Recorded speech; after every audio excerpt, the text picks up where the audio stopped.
एक नल और नील नाम के दो मौसेरे भाई थे, यानी उनकी दोनों की माता बहन थी। माता पिता परलोक सिधार गए थे दोनों ही के, और दोनों अनाथ से होकर के, और ऊपर से दोनों असाध्य रोग से ग्रस्त थे। उसके लिए वो घर तो कोई रहा नहीं, सोचा भी चल कहीं आश्रमों में रहें।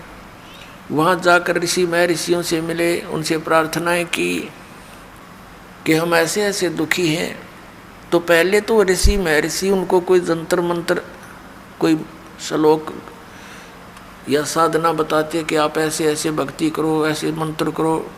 उनसे कोई लाभ नहीं होता तो ये कह देते थे कि ये तुम्हारे प्रारब्ध में लिखा हुआ संकट है बेटा, ये तो भोग कर ही पूरा करना पड़ेगा। लेकिन आत्मा को ये बातें जचती नहीं, ये संतुष्ट नहीं करती, इसलिए वो वहाँ से कहीं और ट्राई करता है कि शायद वहाँ मुझे राहत मिल जाए।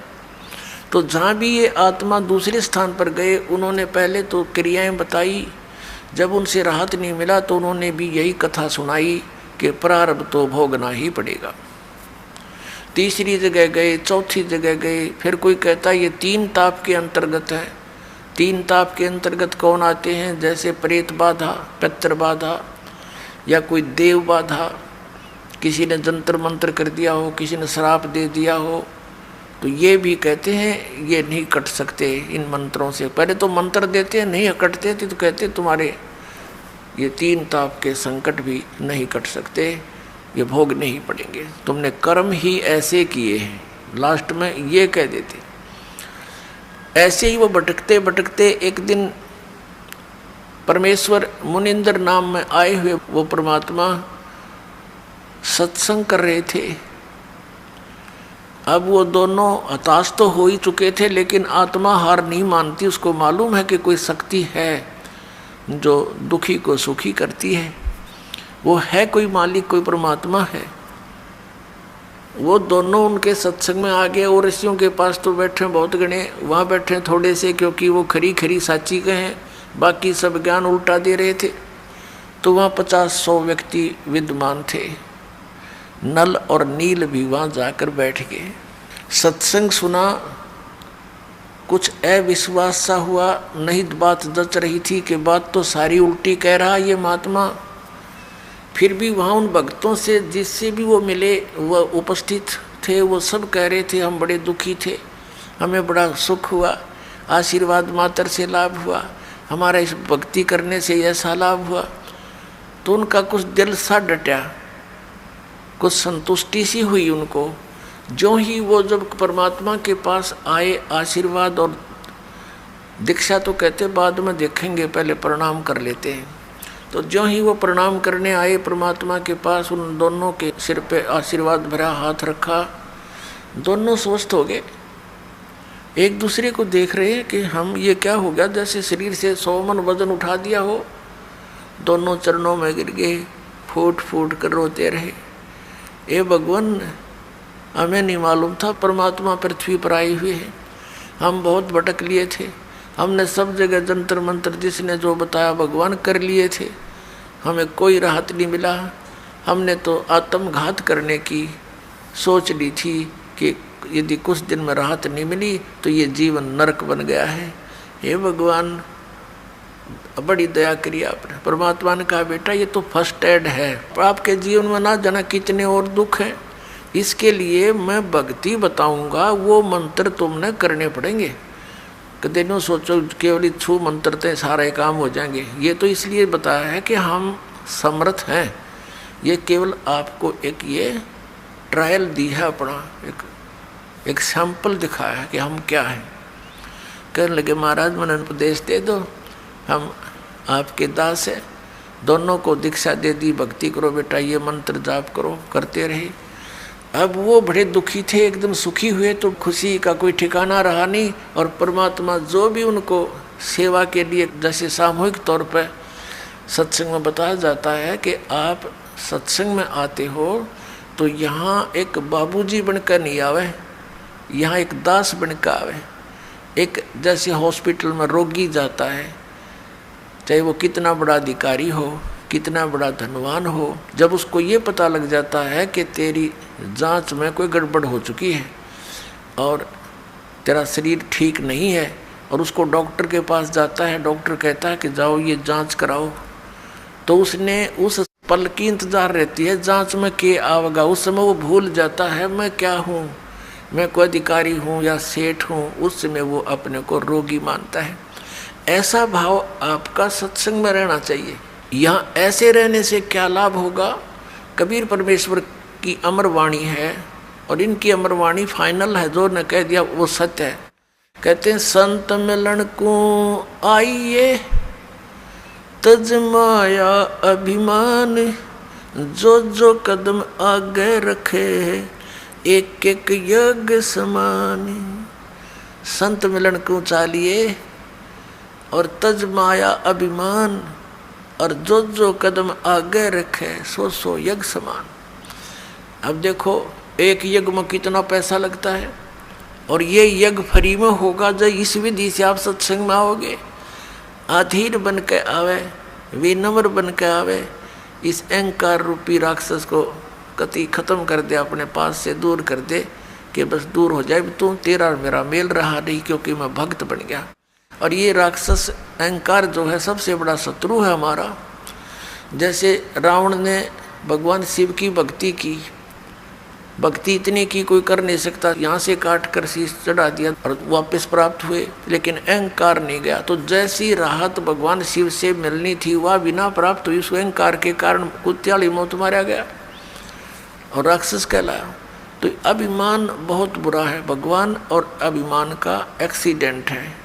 नॉर्थ साउथ पोल समझ लो, ये कभी इकट्ठे नहीं हो सकते। इसे दुष्ट को फिर हम क्यों पालें?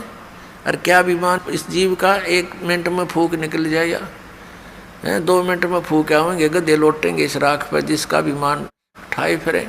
अदरंग मार जा, मुंह से माखी बढ़े और लकड़े, के अभिमान इसका। तो इससे जो काम बनाना है वो बनाओ।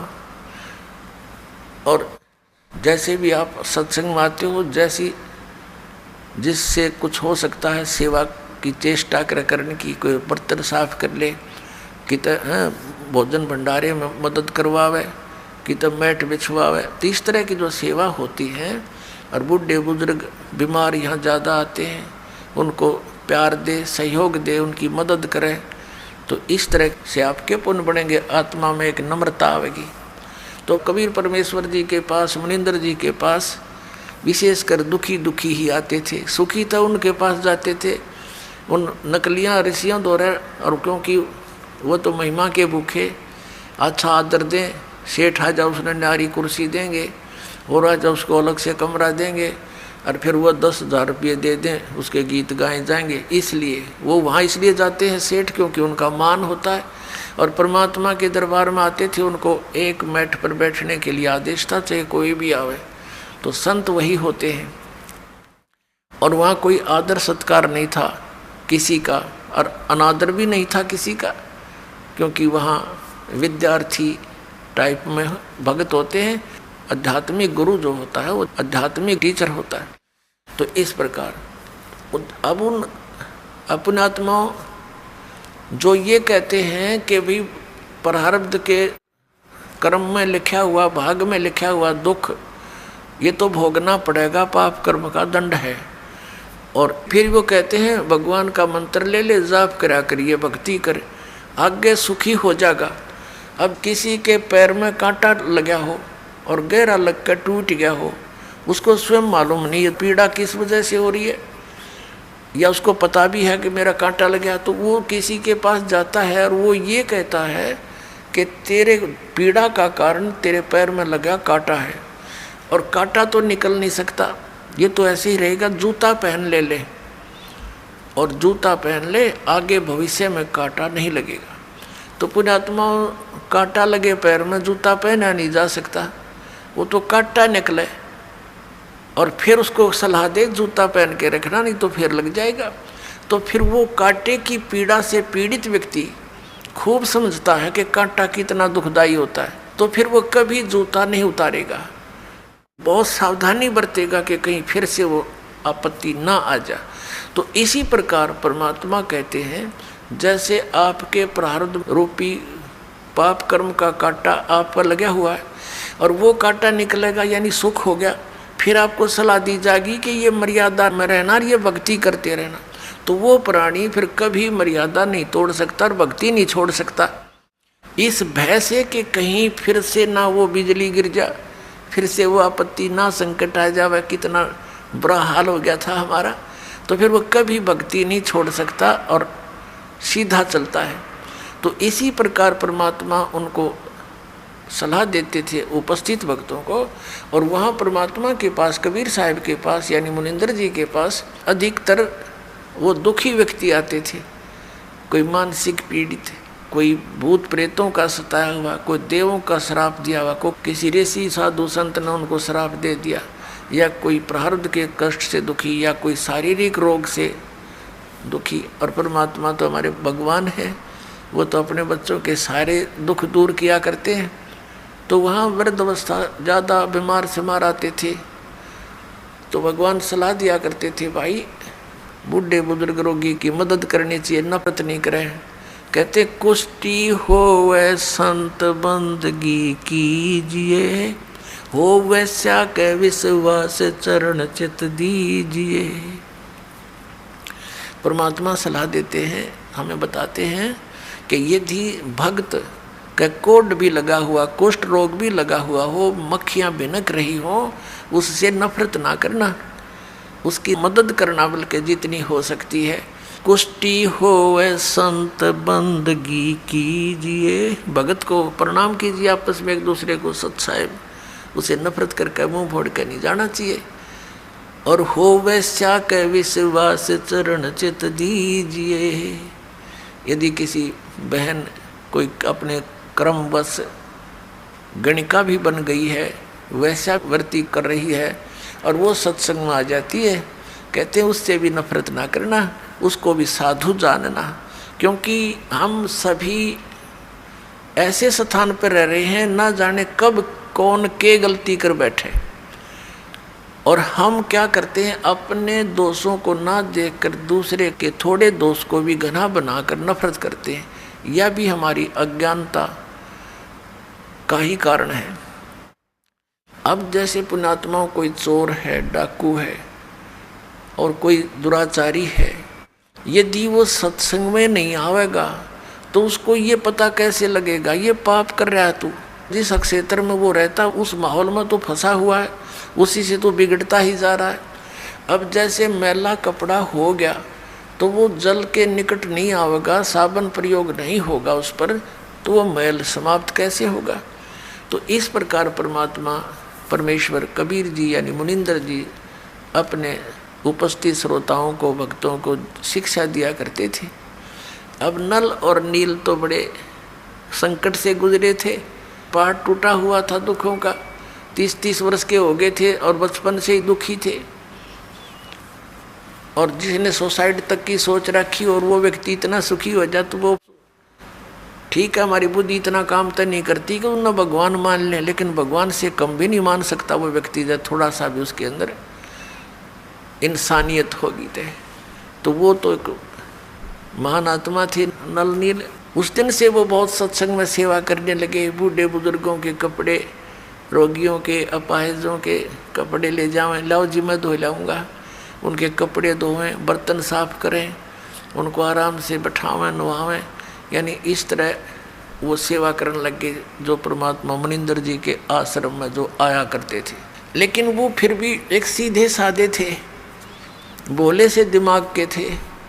वो क्या करते, सत्संग में जो चर्चा होती, ज्ञान सुनते भगवान के मुख से, तो कपड़े धोने जाते या बर्तन साफ करने जाते, दरिया के किनारे सत्संग होया करते थे, आश्रम होते थे ऋषियों के। तो वो क्या करते, दरिया के किनारे पर कपड़ों को पानी में भिगो देते कि कुछ देर इनका मैल गल जावे फिर धोएंगे।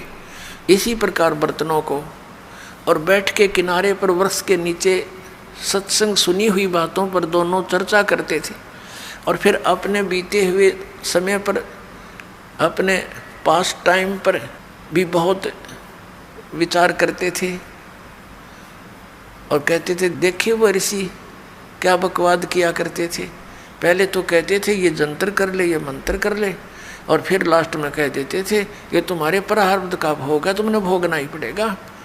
और यहाँ कहाँ गई वो हमारे प्रारब्ध? तो भाई भगवान आगे हैं, परमात्मा जैसे हैं अपने गुरु जी, बड़ी दया करी अपने पर। और देखो आज सत्संग में ऐसा बताया, कभी सुना नहीं हमने। अपने आत्मा जो व्यक्ति इतना दुखी था वो सुखी हो जा, और उसको जो ये दास ज्ञान दे रहा, यही ज्ञान परमात्मा पहले दिया करते। उन्हीं परमेश्वर कबीर जी का दिया हुआ ज्ञान दास तो एक ऐसे टेप रिकॉर्डर आपको सुना रहा, दिया हुआ ज्ञान उसी मालिक का है जो चौथे युग से देते हुए आ रही थी। तो वो पहले अगर सुखी व्यक्ति इन बातों को सुनता है, उठ कर चल पड़े, कहीं वैसे बकरा है, आज तक कभी सुना नहीं। तो पहले परमात्मा वो सेलेक्ट करिए मालिक ने जो दुखी थे, और फिर दुखी व्यक्ति सुखी हो गया, वो कहाँ जाओ तो सारी सुनेगा और सारी सच्ची लगेंगी उसको, क्योंकि वो तो दुख से उभरा है। तो सच्ची तो ये है ही है, हमें उस अज्ञान के कारण ये नहीं अच्छी लग रही थी। तो ऐसे जब वो बातें कर रहे होते हैं तो एक आधा कपड़ा उस झालों में बह जाता था, उनको पता नहीं लगता। जब वो जाकर धोकर सुखा देते उनके कपड़े, तो वो फिर उठाते अपने अपने कपड़े। कोई कहता जी मेरा तो धोती नहीं मिली, कोई कहता मेरा कुर्ता गुम हो गया। वो कहते भाई हम तो जितने ले गए थे उतने ले आए हैं, हमें तो मालूम नहीं। इसी प्रकार बर्तनों में भी कोई एक आध बर्तन, किसी की गिलास, किसी की थाली प्रतिदिन गुम हो जाती थी। और फिर उन्होंने उनसे प्रार्थना की, भाई देखो मुश्किल से तो हम एक गिलास लाए थे, इतनी दूर से कैसे लाएंगे, भाई इससे अच्छा तो तुम ऐसा करो हमारी सेवा मत करो, हम खुद कर लेंगे, हमें तो बहुत अभाव हो गया इन वस्तुओं का, अब कहाँ से लाएं जा करके। तो वो कहने लगे भाई आगे ध्यान रखेंगे, हम बहुत ध्यान रखेंगे।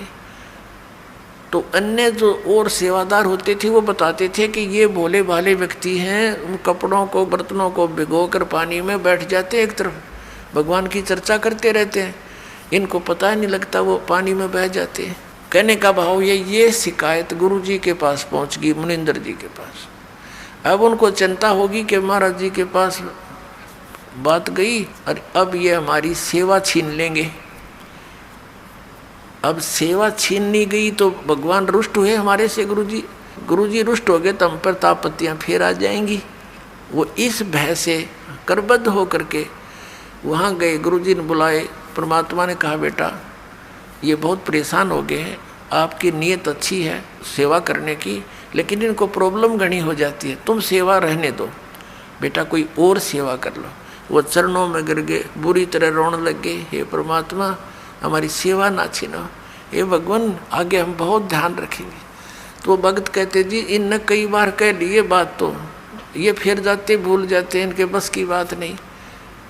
अब परमात्मा ने देखा कि इनकी श्रद्धा टूट है, इनका दिल टूट जाएगा, ये वहाँ दुखी हो जाएंगे। तो परमात्मा कबीर मुनिंदर जी ने, परमेश्वर जी ने आशीर्वाद दे दिया, बेटा आज से तुम्हारे हाथों से कोई वस्तु जल में डूबे नहीं की, जहाँ रखोगे वहीं रहेगी, इधर टस मस्या नहीं होगी, तुम नहीं छेड़ोगे इतना।